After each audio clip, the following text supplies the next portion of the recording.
Hey guys, and welcome back to another episode of Pedal and Plan Canada. And in today's episode, I'm going to be talking about the history of Ottawa's Trillium line.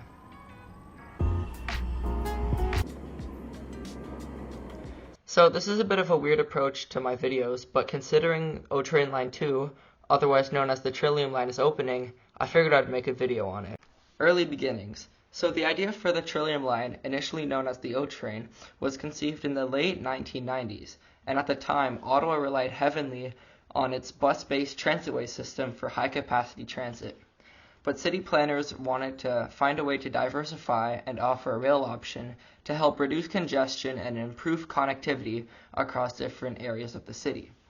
So in 1998, Ottawa put their money where their mouth is and launched a study on light rail options.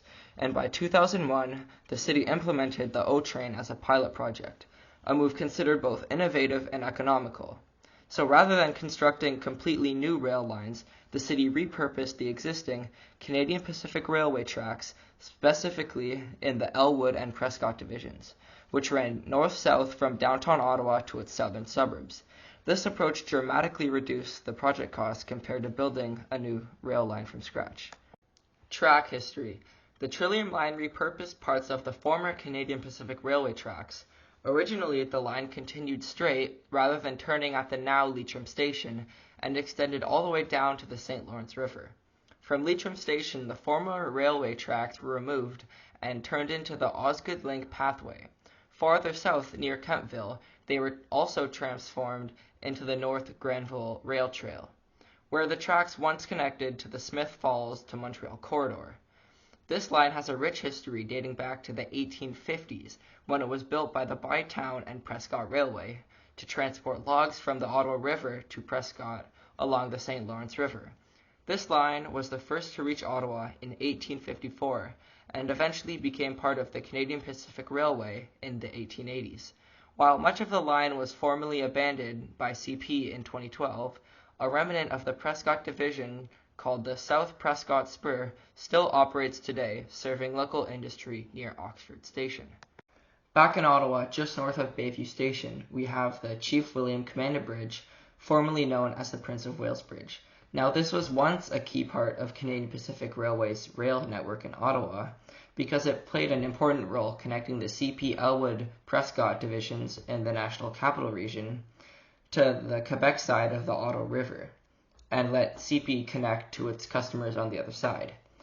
Now, after CP left Ottawa, the bridge was purchased by the City of Ottawa as part of a deal it struck to buy the entirety of the Elwood subdivision, which now hosts the O-Train Trillium line. Now, important to note that the city converted the Chief William Commander Bridge to a pedestrian and cyclist walkway, so we will not be seeing any train service along this bridge for a long time. A key cost-saving measure, sharing tracks of freight. Now, one of the unique features of the Trillium line's design is its shared use of tracks with freight trains, which operate primarily south of Walkley Yards. Now, octranspo, otherwise known as their operator Capital Railway, which operates the Trillium line, also shares the tracks in Walkley Yard with the Canadian National Railway since 2008. To enable this coexistence, Ottawa installed retractable platform extenders at stations. These extenders allow the narrower Bombardier Talent trains to use the same tracks as the wider freight trains without requiring costly separate infrastructure.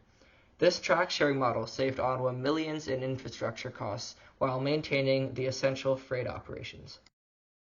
Early success and extensions. The Trillium Line pilot project quickly proved successful, with ridership exceeding expectations. The line quickly became a staple of Ottawa's transit system. So in July 2006, Ottawa City Council approved a north-south light rail project expansion. The project would have terminated the diesel rail service and reused that same right-of-way for a double-track electric light rail line that would have extended south to Leitrim and then west to Barrhaven. However, in December of that same year, the Ottawa City Council canceled this project, thus leaving the diesel-powered Trillium line unchanged.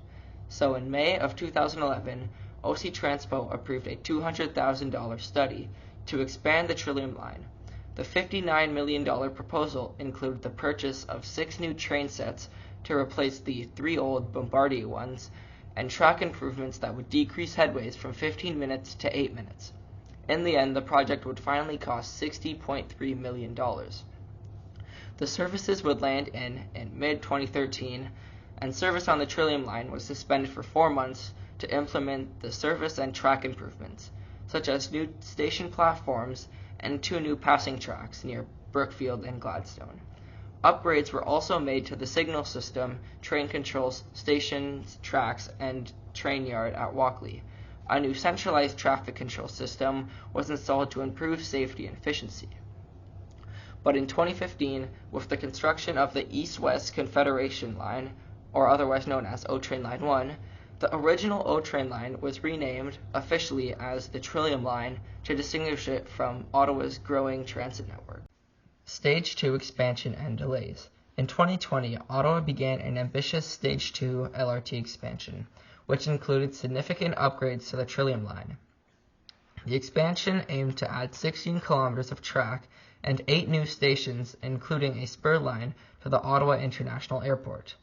This extension would connect key southern neighborhoods and the airport to downtown Ottawa, greatly enhancing service. However, the project has faced multiple delays.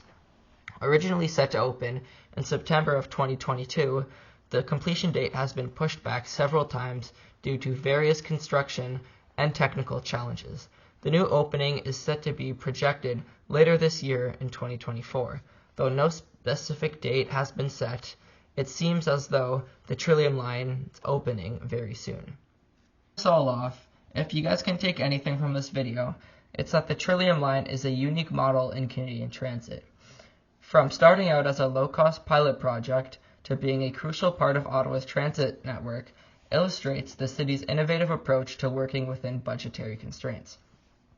By reusing existing freight infrastructure, maintaining a single-track system, and implementing flexible platform designs, Ottawa has created an effective rail system at a fraction of the typical cost. And as the Trillium line expands, it continues to adapt to Ottawa's growing needs, positioned to serve more passengers in the future. Thank you for listening to this episode of Pedal and Plan Canada. Catch us next week.